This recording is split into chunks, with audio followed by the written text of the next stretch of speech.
शेतकरी बांधवांनो नमस्कार, मी वैशाली। राज्यात सध्या मान्सूनने काहीशी विश्रांती घेतली असून पावसाचा जोर कमी झाला आहे। यामागे नेमकं कारण काय आहे आणि येत्या 24 तासात आपल्या भागात पावसाची काय स्थिती असेल याचीच सविस्तर माहिती आज आपण घेणार आहोत। आज 4 ऑगस्ट सकाळचे 9:30 वाजले आहेत। चला पाहूया आजचा सविस्तर हवामान अंदाज। सर्वात आधी सध्याची परिस्थिती समजून घेऊया। मान्सूनचा जो मुख्य आस असलेला पट्टा आहे तो आता उत्तर भारतात हिमालयाच्या पायथ्याशी सरकला आहे।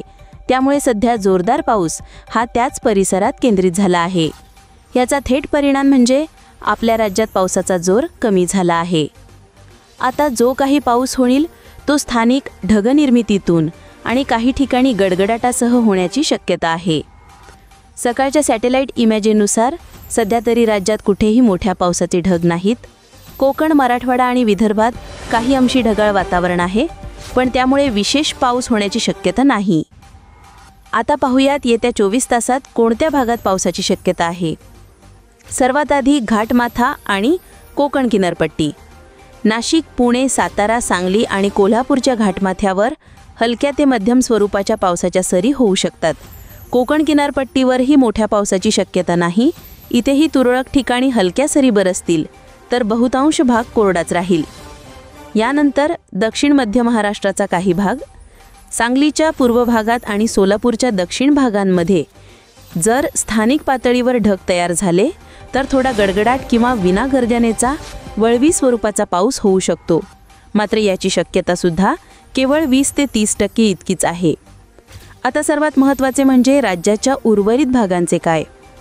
नंदुरबार, धुळे, नाशिक, अहमदनगर, पुणे, सातारा, सांगलीचे राहिलेले भाग, कोल्हापूर तसेच संपूर्ण मराठवाडा म्हणजेच छत्रपती संभाजीनगर, जळगाव, बीड, जालना, परभणी, धाराशिव, लातूर, नांदेड, हिंगोली आणि संपूर्ण विदर्भ म्हणजेच वाशिम, अमरावती, यवतमाळ, वर्धा, नागपूर, भंडारा, गोंदिया, गडचिरोली आणि चंद्रपूर या सर्व भागांमध्ये सध्या तरी विशेष पावसाचा अंदाज नाही। थोडक्यात सांगायचं झाल्यास राज्याच्या बहुतांश भागांमध्ये हवामान कोरडेच राहण्याची शक्यता आहे। एका दुसऱ्या गावात हलक्या सरींची शक्यता नाकारता येत नाही, पण मोठ्या पावसाची शक्यता सध्या तरी नाही।